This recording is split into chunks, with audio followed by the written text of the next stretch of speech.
Pacific Standard Time. Brian, why don't you unmute yourself and take it away? You got it, brother. All right. Can you hear me? Is the megaphone option awesome? Is my audio acoustics loud and clear? That's outstanding. Okay, so this is the first time I've ever done a virtual space like this before, so I apologize for any sort of awkwardness, but we're just going to go with it full send. It's going to be awesome.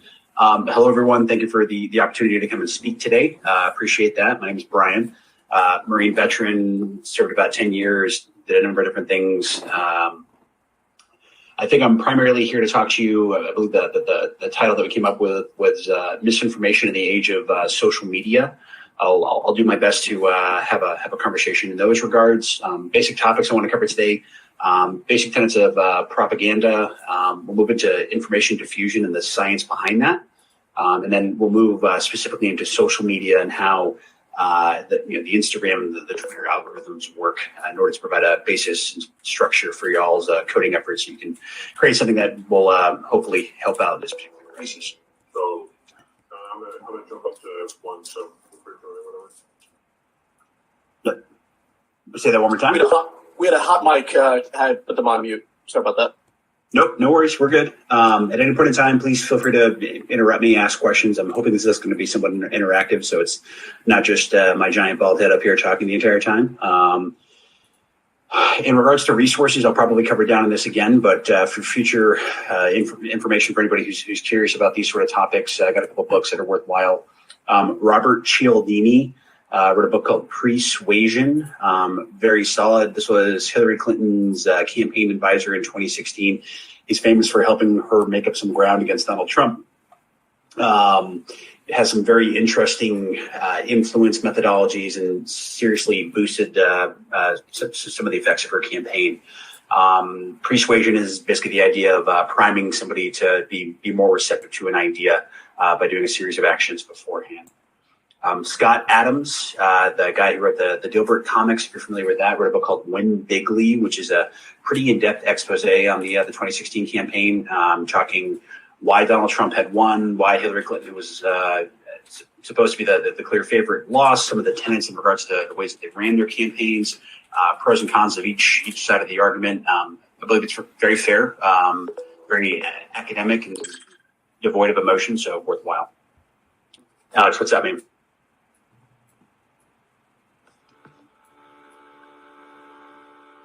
Got nothing. Okay. With all that being said, all right, so let's move into propaganda. So we'll start off with a quote here. So it's paraphrased, but make a lie, make it big, and repeat it. It's obviously just Goebbels, who, if you're not familiar with who that is, during World War II, he was the Third Reich's primary propagandist. And there's some worthwhile tenets there to basically take forward and move forward with it. That is ultimately, in a nutshell, what propaganda is, right? It's not mind control. I feel like that's a common misconception out there that you're, men who stare at goats, being George Clooney, making people implant ideas inside of people's minds. And that's 100% not what it is. The basis behind it is the idea that you build upon a truth that is already established, or an idea that people believe is already realistic, and then you start using multiple mediums. So if we're talking like in a warfare sense of things, you could talk about like radio broadcasts or leaflets. That's everybody's favorite term to be employed there. In the modern age, it's more social media, in order to repeatedly bombard your target audience with the ideas that will help slowly and gradually cultivate them towards the general principles that you want to move through. Okay, so I want to pose a question again for the audience out here. So, in regards to deception and propaganda, talking about historic, bless you, Leah. Talking to me about historic examples of propaganda or deception that you've seen in the past, and bring up anything. Propaganda. Yeah. Does anyone have any? Well, I've noticed a lot of Russian propaganda. Lovely. From this current crisis we got going on. What do you see? Yeah, it seems like 200,000 people in Russia are in favor. They have obviously nationalism in their own country. They want to support their own leadership. and their own leadership has their own propaganda for this sort of land grab that they're doing. Seems like large part of the NATO allies are against this, but this one, a couple countries are for this. So propaganda is coming in both ways here. What do you believe? That's ultimately the question, right? So how do you determine who to believe? How do you figure out if information is right or not, right? That's ultimately what it boils down to, which I think we can get a little more into. But before we dive primarily into the Russia-Ukraine situation, let's talk about this from a generic perspective, just to get everybody on the same page, right? All right, so Sun Tzu, Art of War, everybody's favorite classic book, right? All warfare is based on deception. I'm sure for those of you who play video games and Call of Duty, you've seen that one before too. That's 100% accurate. That writing is specifically about a Chinese feudal war, civil wars that were taking place during that particular specific time century, where they would send out couriers and lie to each other about single combat and show up with an entire brigade, battalion, 1,000-man unit, 2 men, whatever the equivalent organizational hierarchy was, and be able to trounce their opponent as a result of it. But a lot of deception that was taking place there. Another example from antiquity would be the Battle of Troy, right? So hashtag Brad Pitt, right? A little Eric Bana action here if you prefer the movie vice reading the Odyssey or the Iliad. But basically using the desecration of Apollo's temple and making the Trojans feel like the Hellenic force was no longer there. They offer this offering to Apollo, the sun god, who Troy was built for, and they're like, yeah, absolutely. These Greek dudes, they're pretty chill. They're all right. That's dope. And then next thing you know, they brought in a series of Greek raiders who opened up the door, allowed for flow of forces inside of the city, and led to the resulting sacking of Troy. A more modern example would be everyone's favorite World War II, so Normandy. Does anybody have any familiar with Normandy and how that went down? What specifically was associated with it? Or if I said Operation Overlord or Operation Body Armor? We got some thumbs up and thumbs down. Yep, it's a mix here. And feel free, folks, if you guys want to unmute, to chime in. Okay, I got it. No worries. Totally cool. So, Ian, what do you got, man? Oh, sorry. Yeah, as far as Normandy, I remember that there was a little bit about just telling about movements on a different coast and trying to manipulate where the forces are amassed. Then they attacked in a different coast instead. You got it, brother.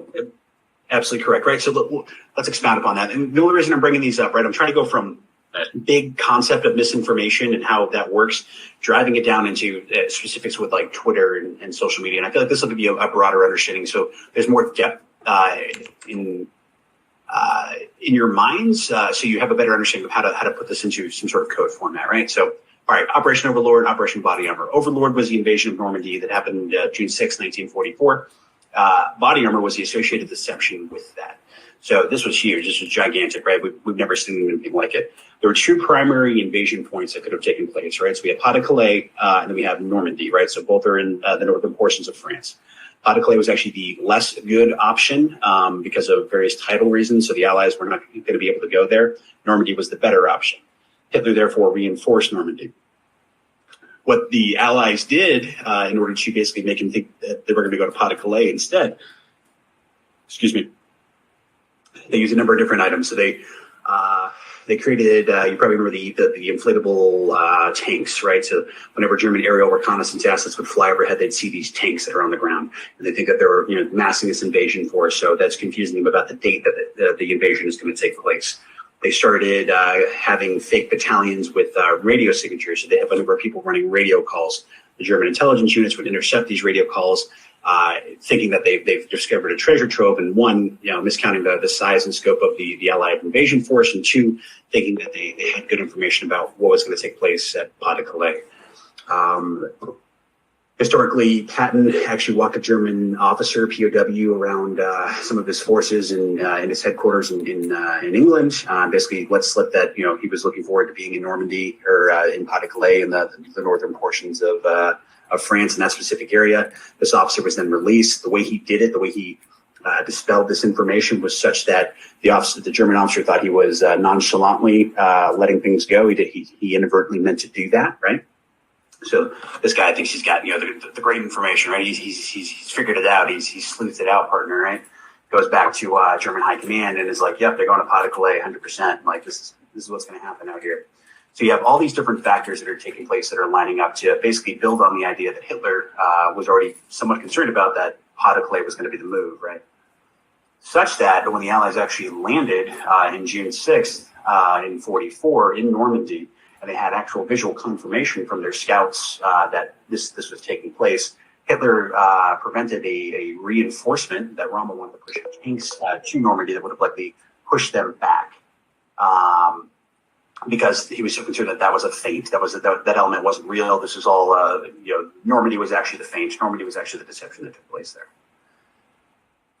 All right. Any questions on that? Any questions on Normandy? It's a classic historical example. Everybody loves to talk about it. There's a great book, Hoodwinking Hitler, that I recommend you check out, that goes into more exhaustive detail in those regards.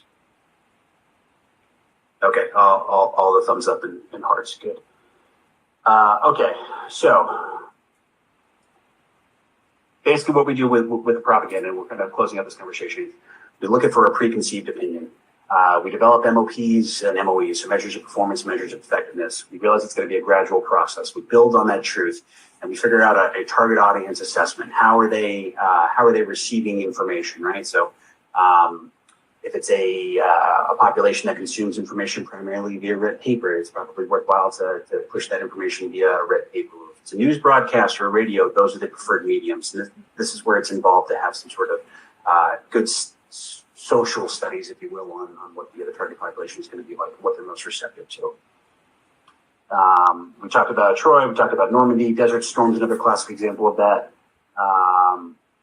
So that was basically Schwarzkopf kept insisting that he was going to do this marine invasion in the vicinity of Kuwait. So the Iraqi Republican Guard built up its forces along the coast. Meanwhile, he did a left hook through Saudi Arabia and completely caught them off guard as a result of that. And that was involving public affairs and exposure and his comments and concerns and so on and so forth. And then a more modern example would be Crimea in 2014, right? So the initial Russian incursion and aggression. So kind of boiling down to the topic that we're getting here to talk about today. Talking about how there's these pro-Russian nationalists within Crimea, when in reality they're these little green men, and that was kind of the fall of their propaganda. The Russian word Maskarova, you'll hear thrown around there, synonymous, same thing. But basically, Russian special forces end up taking the Crimean parliament by force, and then forcing them to sign over annexation rights, and that's how we wound up in kind of the situation that we're in today. But the Russians are good with this. They like this. They're well informed. They've been doing this for a long period of time. They've got a lot of specialists. But, okay, closing that out. Propaganda basics. You have an understanding of it. Any questions from there? Can you hear me? As well as some questions. Yeah, can you put your settings on megaphone, DJ, please? Yeah. I was just going to ask about more about Crimea, because if you could just expand on that, because Crimea just kind of fell without any resistance, and they just submitted to Russian control, and it sounds like they prepped the area really well. Yes, 100%, brother. Okay, so I see that we might have some Ukrainian folks in the chat. If y'all have better information on this, please let me know. But my basic understanding of what happened. This is an armchair quarterback methodology, right? So Brian's opinion of what's going on in Ukraine right now versus what happened in 2014. So the Russians had a limited objective back then, right? They wanted access to the sea. They wanted Crimea, which had historically obviously been the Soviet territory. So there was a series of preparatory work there that went with the misinformation campaign, right? So using Russian foreign ministry forces in the area. Two, you use the Russian media arm, so RT pushing out that there's all these Russian citizens or ethnic Russians that are in the vicinity of Sevastopol, the capital, who are desperately wanting to rejoin the Russian Federation, when in fact that was not necessarily the case. And then in the middle of the night, they the concept of little green men, and I'm not sure if any of y'all remember the article that came out here, but a number of people basically got photos of Russian Spetsnaz, so special forces folks, running around on the ground, pretending to be Russian separatists, so Ukrainian nationals who were pro annexation of Crimea into the Russian Federation, when in reality these were actually Russian soldiers just kind of doing their thing. The operational security of that got blown up because of the pictures that people were posting on social media. So again, showing the difficulty in the age of information, how hard it is to keep a secret on these sort of things. But why they were so effective in 2014 versus now they're trying to take an entire country over. Then they were trying to take a limited scale location, and they had surprise. There wasn't the massive buildup that they had now. People believe that they were actually doing their exercises, vice the obvious intent to come in and try to seize Kyiv and move forward for the rest of the country. DJ, does that answer your question? Does that provide some context? Yeah, it does. They also had the timing right pretty well, because it happened like 4 days after the president fled, so they caught the whole country off guard, which I guess was pretty important back then.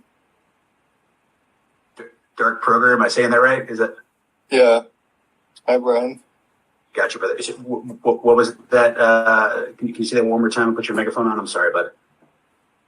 Yeah, it happened 4 days after the president ran away, so there was no build-up going on. What wasn't there like concerns? Didn't he get ousted as a result of it? There was concerns that like there might have been a payoff or something between Putin and him. Yeah, there was rumor of that, but essentially, like nobody was ready because basically we were protesting for like 3-4 months, Yep. and then he ran away, and then it happened. Great timing. I'm sorry, man. I'm sorry. I appreciate the context, though. Thank you. I have a question, Brian.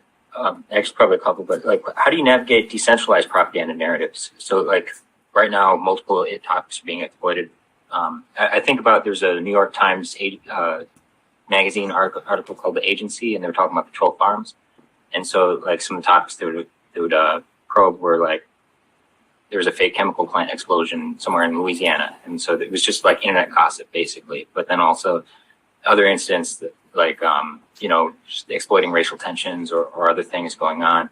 All of it is there to kind of degrade overall trust in authorities and stuff like that. But when it comes to that sort of asymmetry and how do you can't just counter one narrative, at that point, how do you raise awareness or help people navigate through those things better?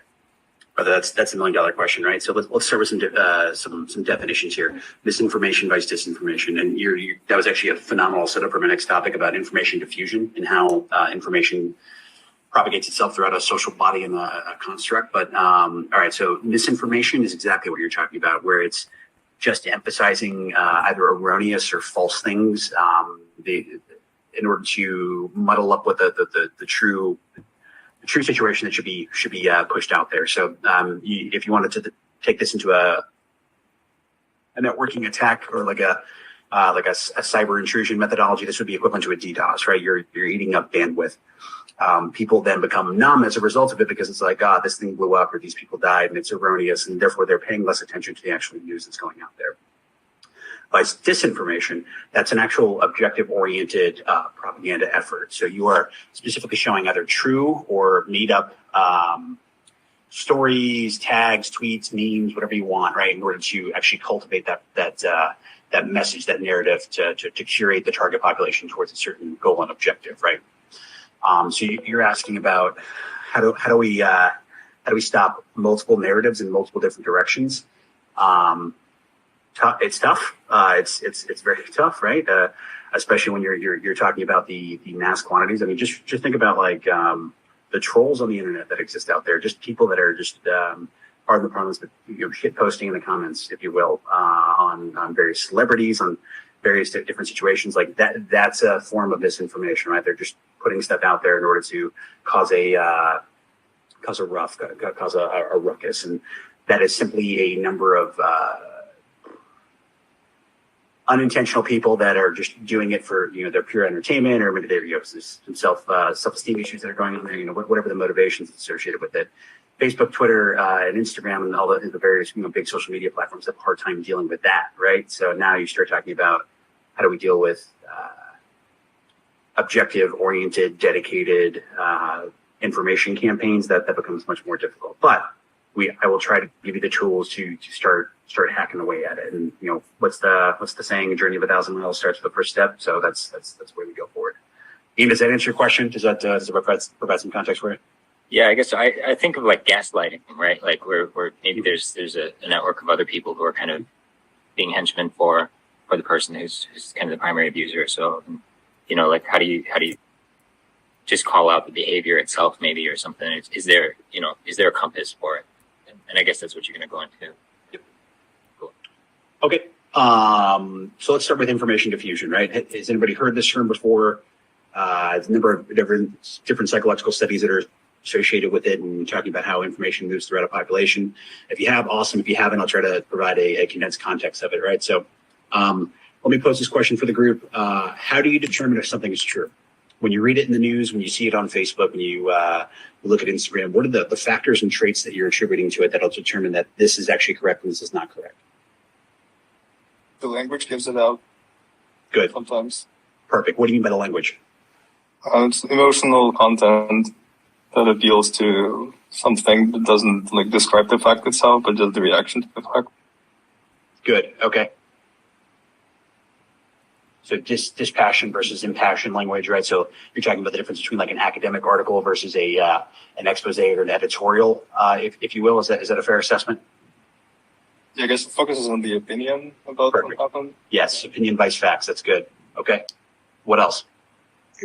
Trying to deduce the first principles of whatever happened, the actual hard facts, as opposed to the opinion or projections based off those facts. So what's a hard fact?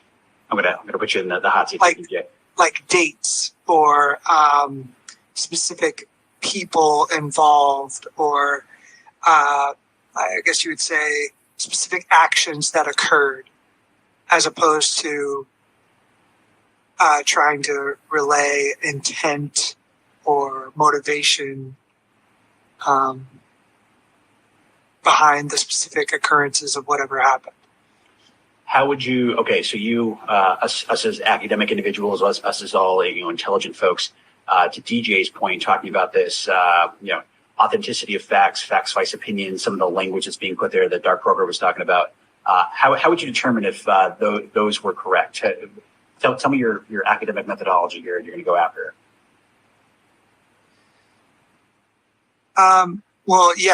When you hear about something, a story that happens, I'm trying to parse out the specific bits of information and where it came from, like sources from which, people talking about whatever happened, like specifically who had the information, where did it come from?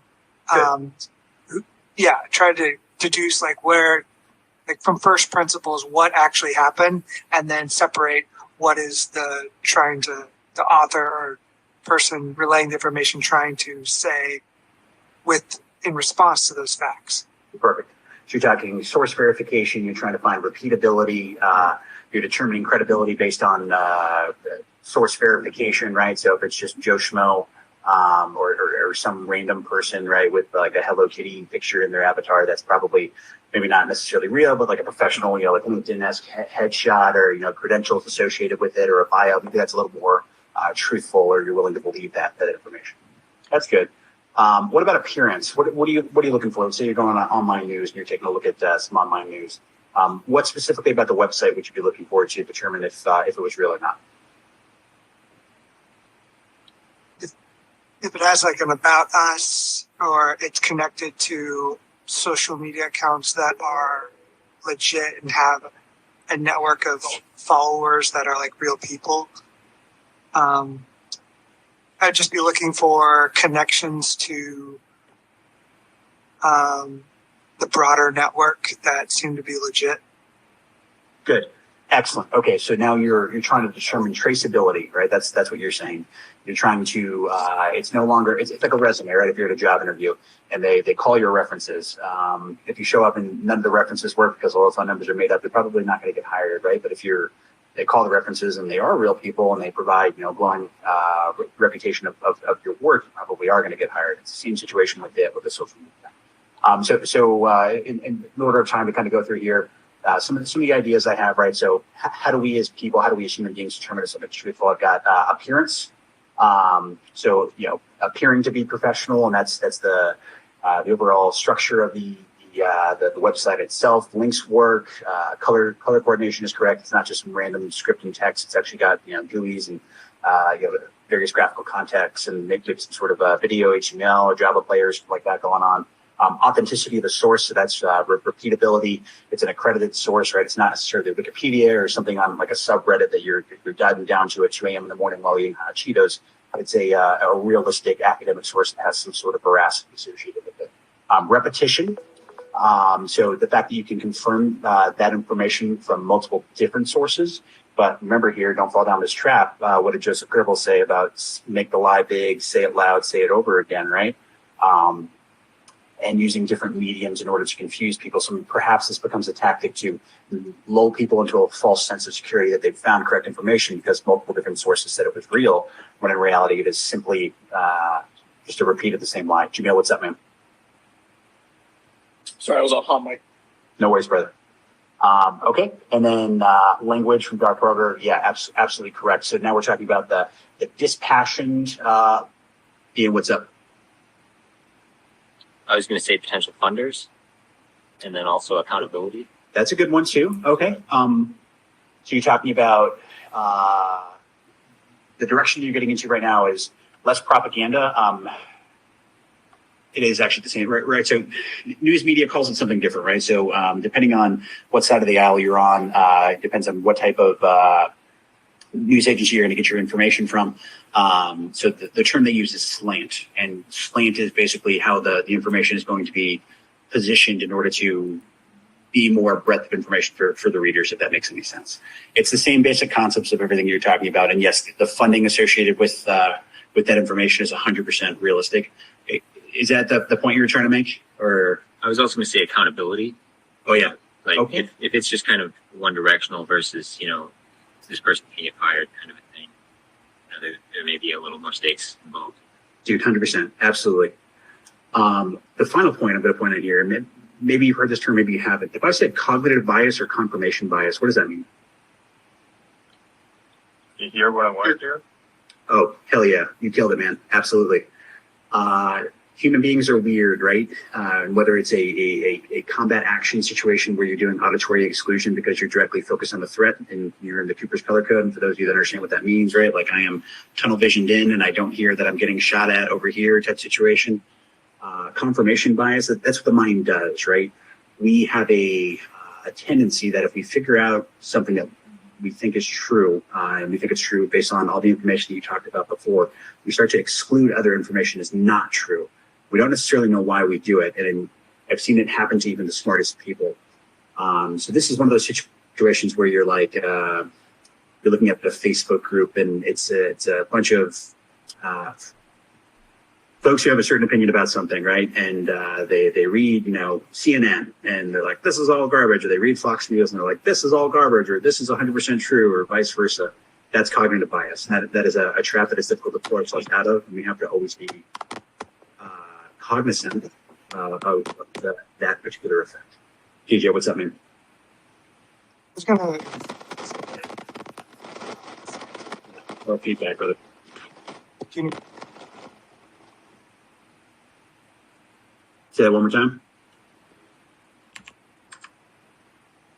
I'm going to text it out on the chat here. Okay.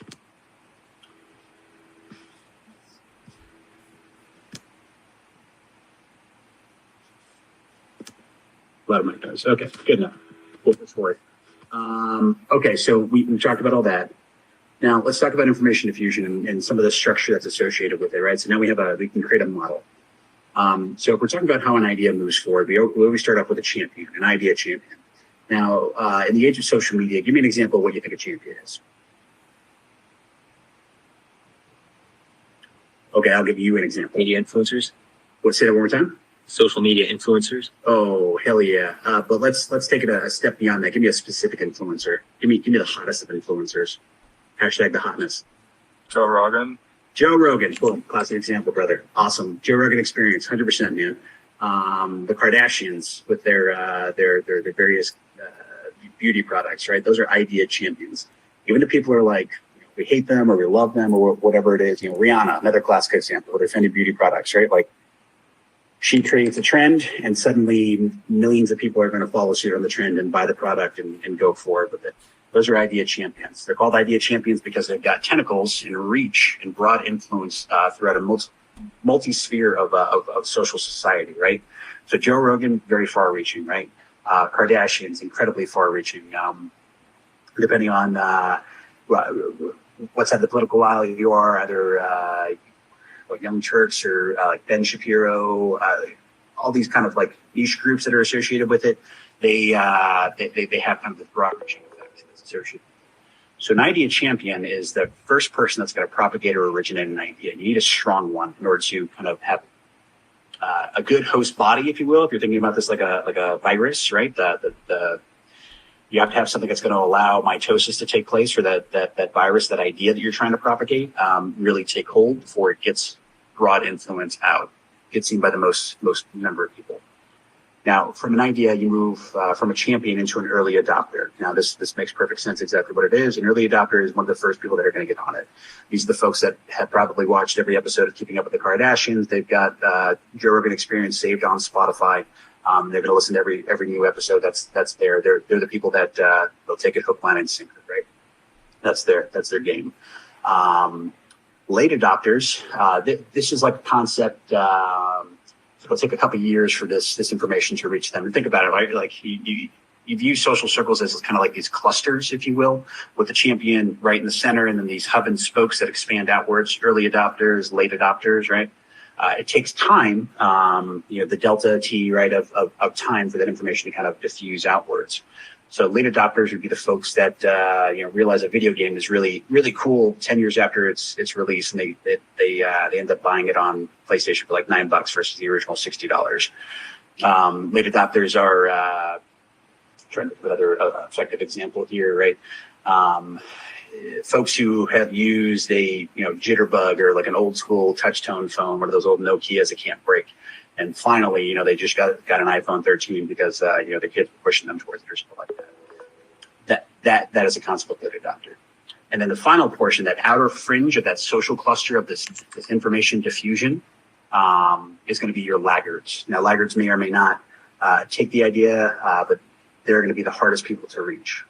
So when you're talking about information diffusion, the best way to go after people, you're going to look for good champions in the center of your social circles of the target audience that you want to influence. And you're going to look for strong connections with the early adopters. So basically that's social media following, that's readership on an account, right? These are all assessment tools that we would use on how effective our information campaign is going to be and how effective this idea is going to be. Okay, that's information diffusion. That's a lot of stuff. Any questions on any of that? I see a comment here by Leah. Many times we are targeted by our bias, so I try to check sources of news that I normally don't check, such as world news. To pull off that, Wikipedia now has a current events news section. Would you say that's a good source of news? Yes, no. For right? world events? Okay. Yeah. So obviously, there's always a factor associated there that could potentially have been modified by somebody who has illicit intent. But the Wikipedia moderators are so good right now that literally, if something gets modified and it's untrue, it's changed within 30 or 40 minutes or something like that. That information doesn't last, or bad information doesn't last long up there. So yeah, Wikipedia is great. I would recommend. So again, referring back to that term slant, read your news that you would normally read, but then find one or two articles coming from something you wouldn't necessarily read, so you can balance the facts that are being pushed out there. It'll force there's a psychological effect here, and I'm by no means a psychologist, but there's a concept where reading information that you're not necessarily agreeing with and fighting that cognitive bias forces a rewiring of the neurons will help harden you against some of that confirmation bias and cognitive bias effects in the future. So you're more receptive to information, new information that will help update you and keep you centered, if that makes any sense. What else?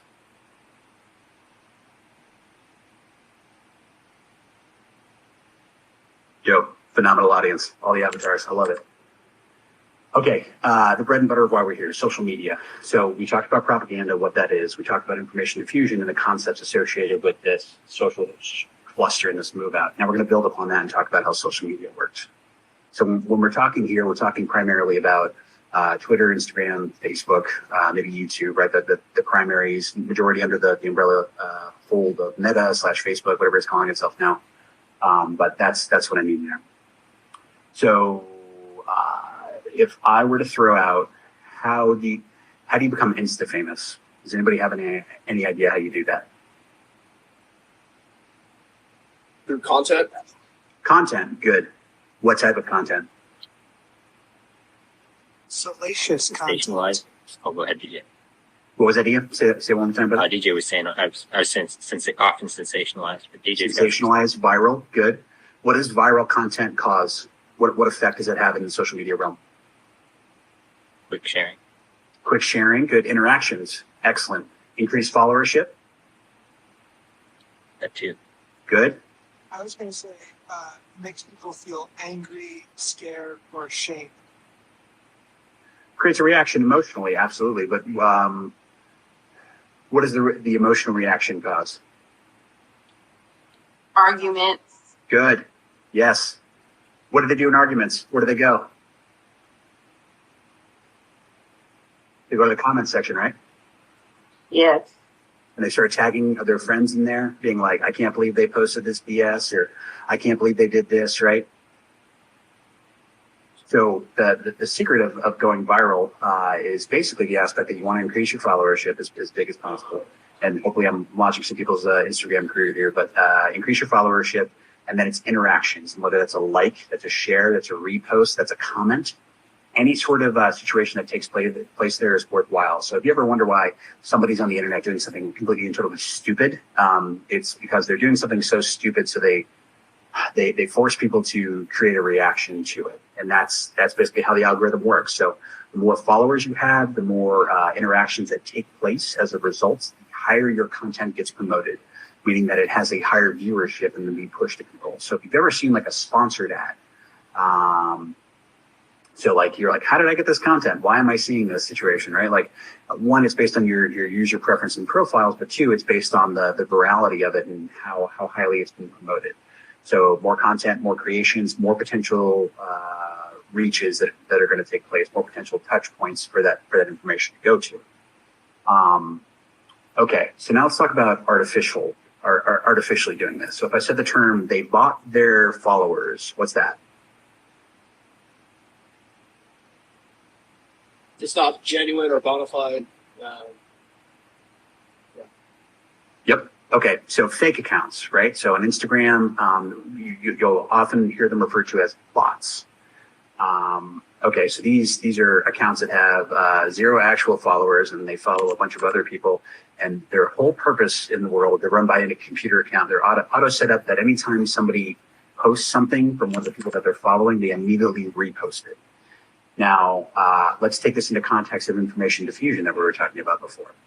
You've got your champion of the idea in the center, and then you've got all these kind of early adopters, late adopters, and laggers that are out there as a result of this. Well, if I create a series of fake bots that are around it that are automatically retweeting, all of a sudden the content of the champion in the center gets artificially boosted in regards to its relative reach.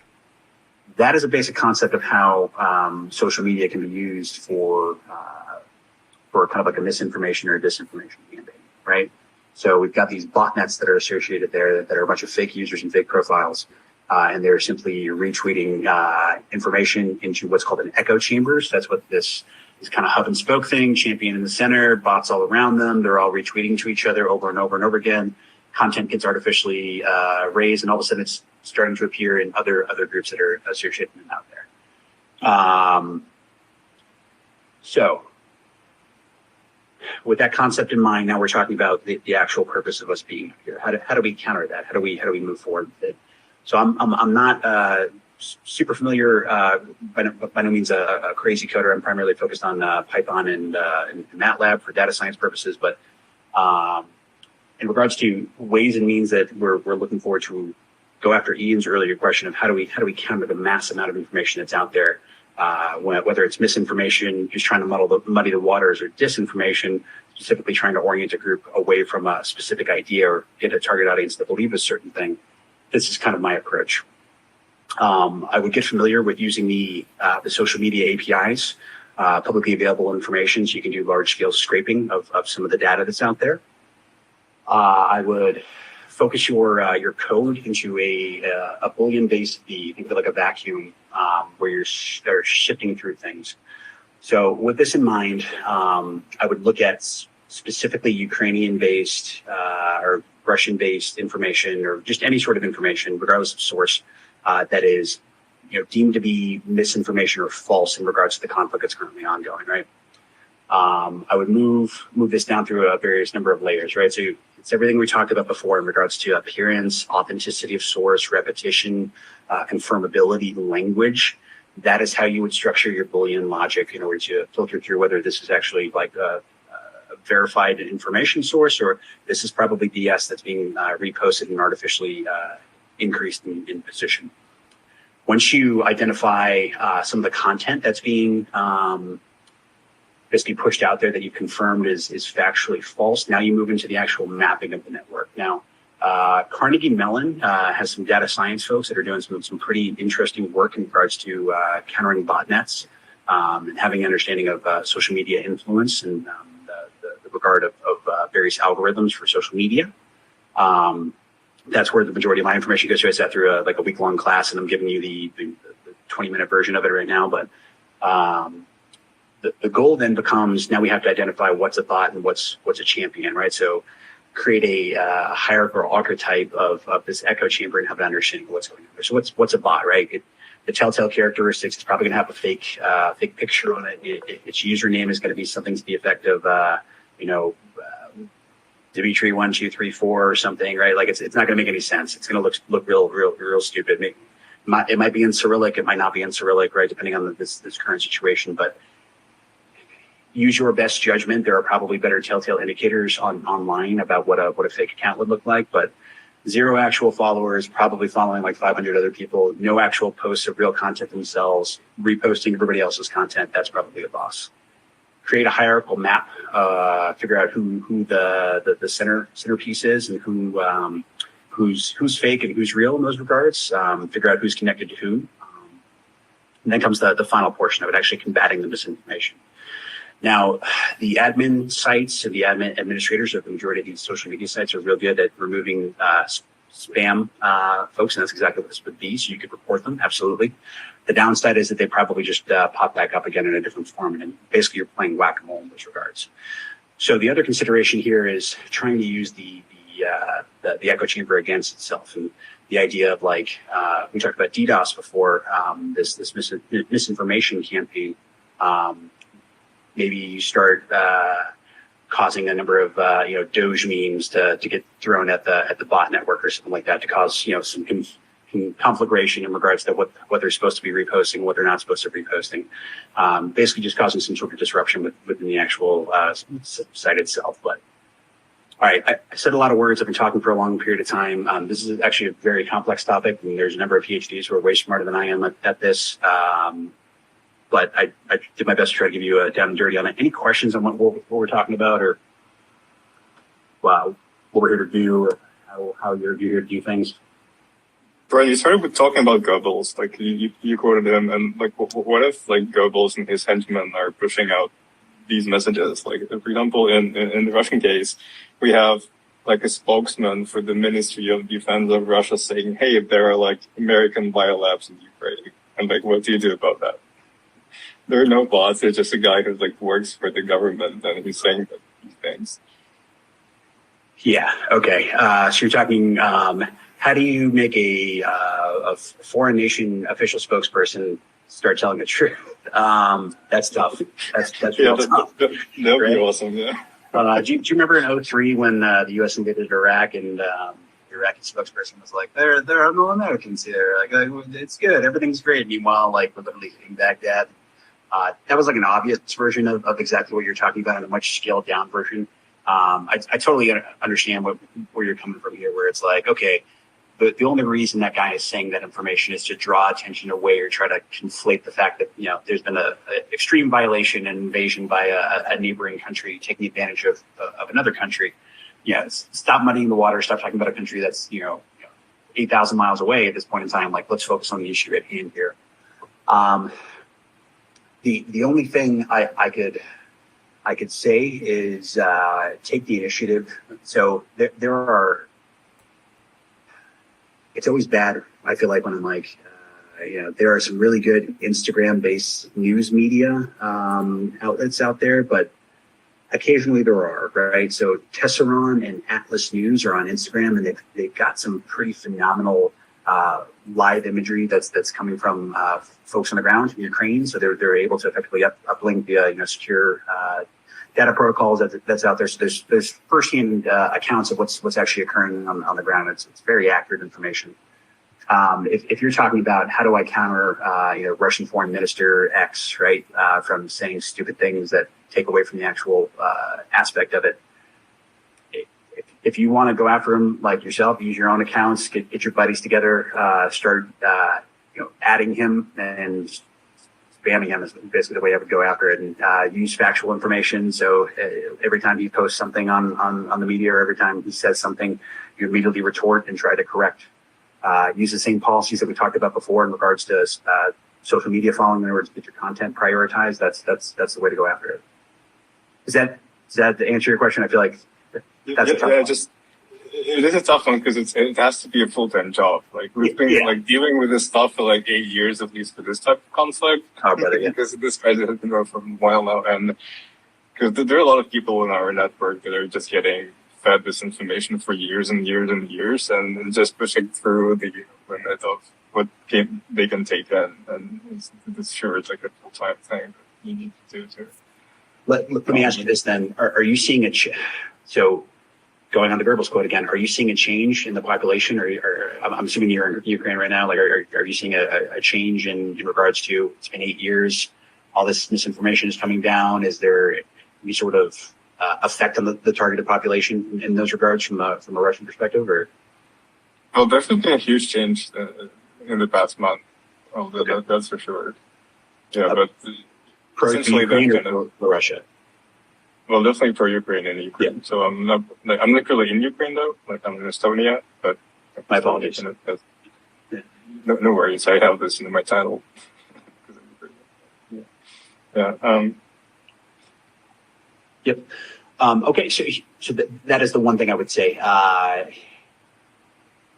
It's becoming very apparent that Putin miscalculated this whole situation, right? And I'm loving the fact that we're constantly reading about dead Russian generals. Obviously, it's not nice to say that people are dying, but in this particular case, right, like it's obvious the train is coming off the tracks a little bit here. The world support and the massive like mobilization of world players in response to this kind of like flagrant violation of international law. Like, absolutely. That's one of those things that's helping counter kind of the Russian propaganda, Russian information methodologies that are going forward.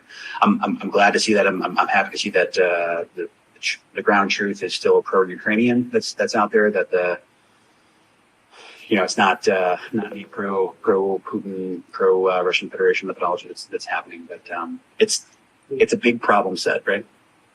I'm frankly scared there's a confirmation bias going on, that we see them retreating and kind of who's still winning, and there's still a chance that they're going to get because we're calling them orcs. So basically there's a lot of orcs in there that have yet to come. And it sounds like there's this vacuum happening right now that they're retreating, and it sounds like we're winning, so we don't get it. support who actually need a lot of weapons. Okay. So if you can talk to somebody who can make this decision, please tell them that we need more weapons.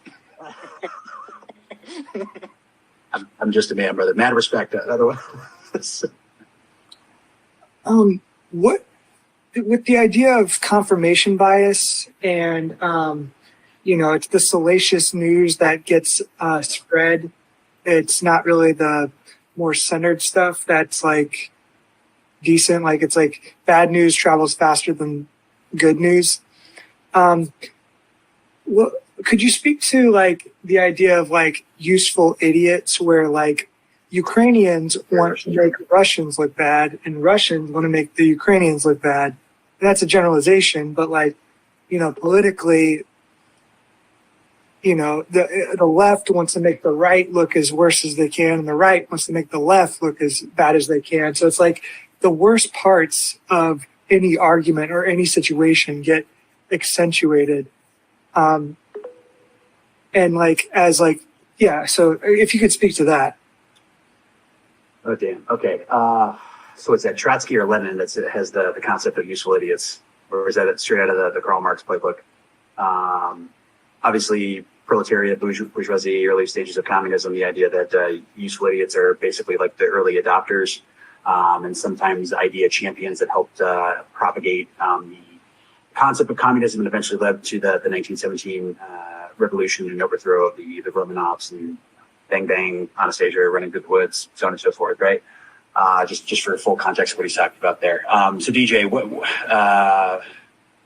in what context do you mean useful idiots? What are you trying to get at here? Help me drive down the question here a little bit. Yeah, I'm just, when we're trying to figure out, misinformation and disinformation, it's like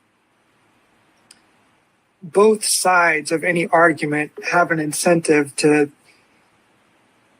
sway the argument more in their favor by basically muddying the waters of maybe the good points of the other side. Okay. Yep. I see where you're going with it then.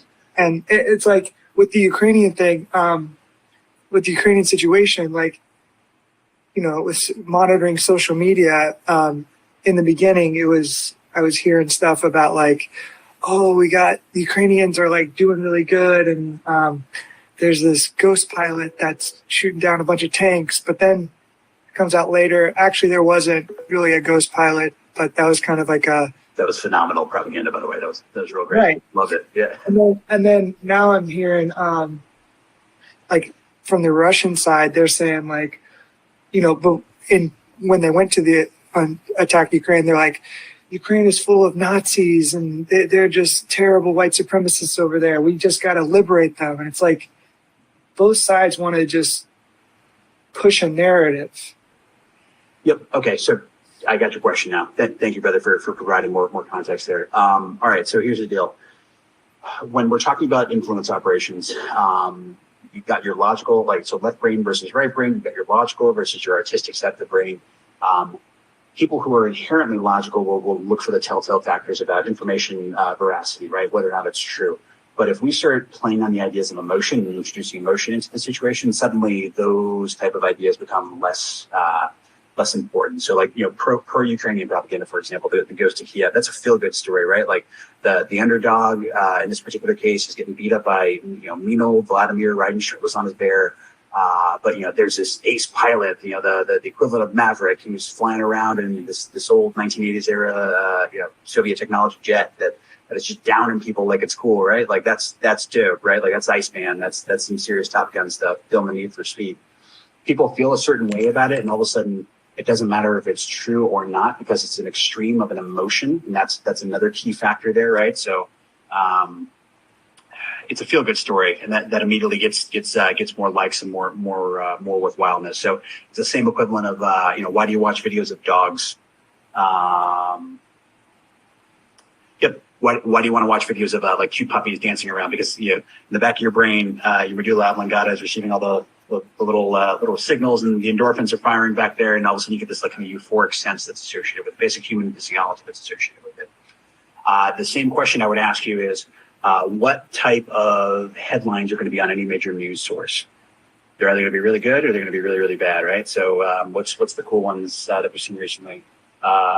Bunch of Russians got acute radiation sickness, ACR, which is not a good way to die. It's one I wouldn't wish it on my worst enemy because they were digging trenches in the vicinity of Chernobyl. That's one. That's horrible. I mean, they're conscripts who have no idea what they're doing in this particular case, right? But like that's kind of like the horrific news that makes it. Or Ghost of Kiev gets pushed out there, or anytime President of Ukraine is sneaking around and doing his posts and his patriotic comments, and that speech he gave to NATO and the EU and the Americans, referencing all these different historic events that's out there. It's like this rocky underdog situation.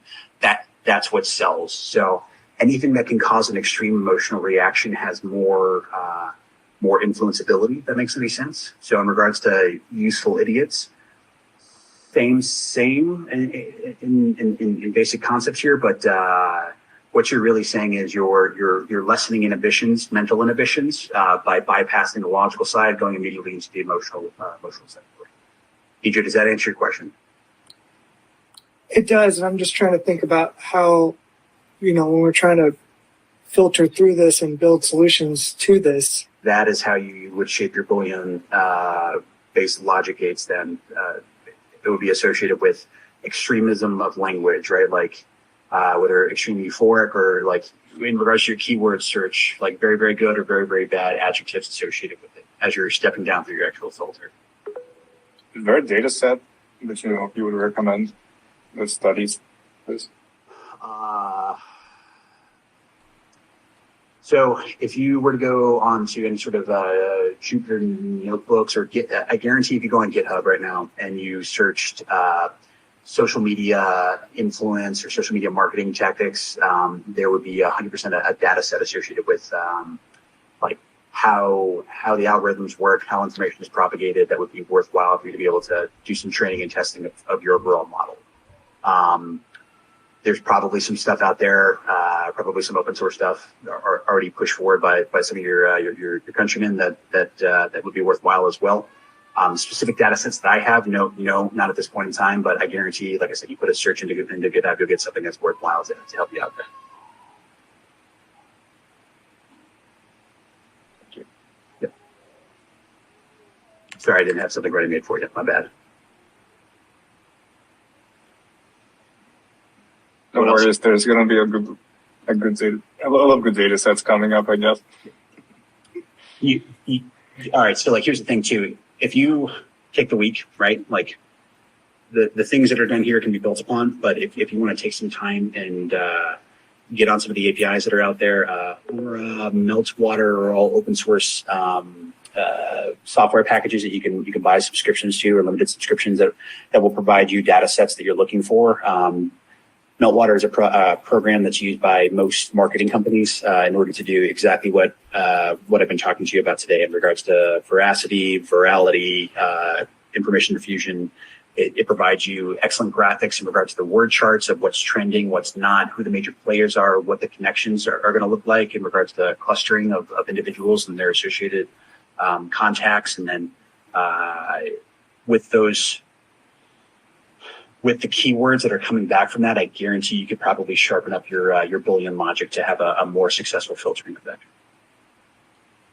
They also export to Python-based data sets for content distribution as well.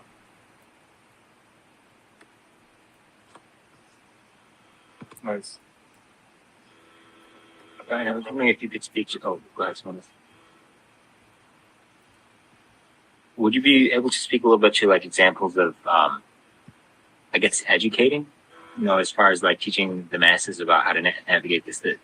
Were there any use cases that are particularly successful without being just a sit down and watch this workshop kind of a dynamic, or are there tools or tools or kits that help people navigate better? So are you asking, Is this a question on countering misinformation, or is this a question on general education of the public to make them more resilient to information campaigns? Yeah, it's more on the resilience side. I think just kind of the literacy and, so that they can suss it out themselves. So that's tough. The majority of human attention span, I feel like, has been drawn down to 15-second TikTok or Reels clips, which makes it very difficult for thorough understanding to take place.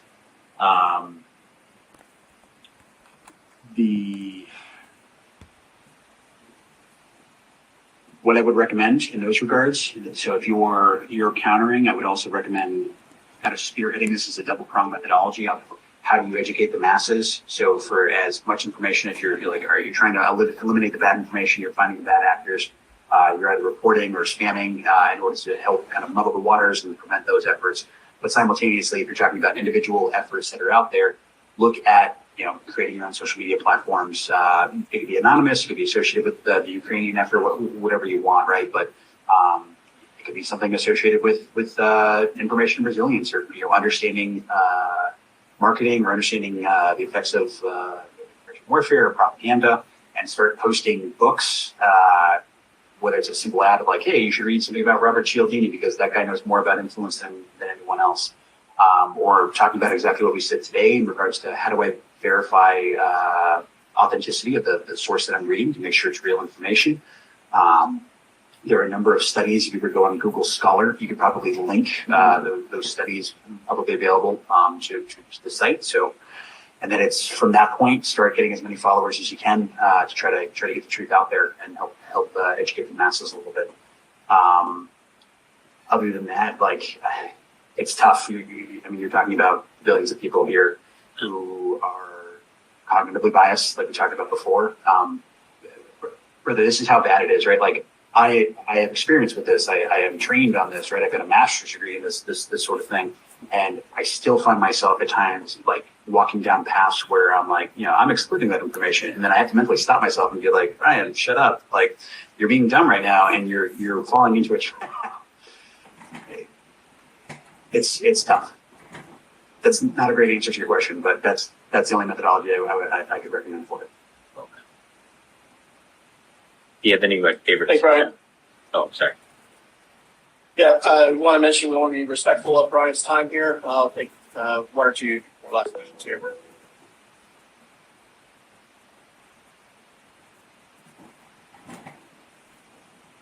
Ian, you were asking me if I had any recommended something.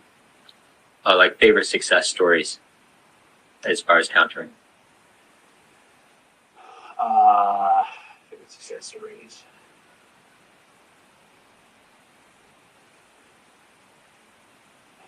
So, again, not to get political, I would recommend taking a look at Win Bigly.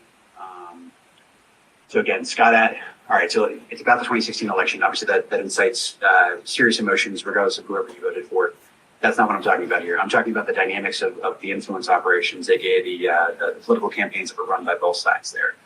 Some of the interesting points that are drawn out is why Hillary Clinton was losing in the early stages of it. Like, one of the references is her posting herself in an SNL skit. So Trump puts himself in an SNL skit and he's playing the president in that particular skit. Hillary Clinton is in an SNL skit and she is playing a drunk at that point in time, right? So we're already priming persuasion, if you will. We're priming the mind to view Hillary Clinton as a drunk and Donald Trump is very presidential in those regards, right? We talk about virality, right? Why people say stupid things. So think of every single time that Donald Trump made up a nickname for somebody, something that was like stupid and kind of like backyard bullying nonsense, but immediately it caught on and people started referring to it over and over again. That created a virality and a reshare, and he got more exposure as a result of it. That didn't have a similar sort of situation. So we were leading up to the final months of it, and Adams is the author is an admitted Hillary Clinton supporter. So it's interesting that he gives so much praise to Trump in those regards because of how effective the campaign was run. Hillary's losing. It's very apparent that she's a couple points behind right up to the election point in November of the year, right? So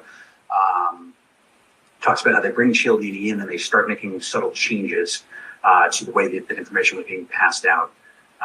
So in regards to like a success story of countering information, that is an effective methodology of like, okay, we're losing the information war right now, and we need to regain the information war.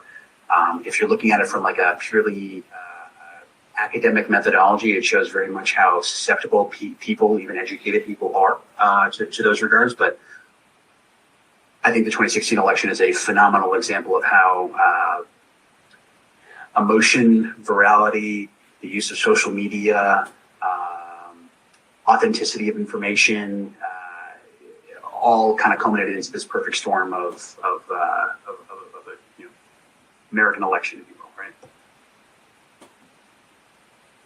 That's all I got. Awesome, Brian. Thank you so much for your time again. It was riveting.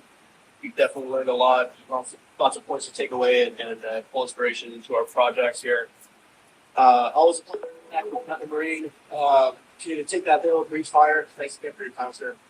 Absolutely, brother. Feel free to hang out here. I'm going to address the rest of the group here. To exit, I'll close that tab. Door, exit door here. But yeah, thanks again for your time, Brian.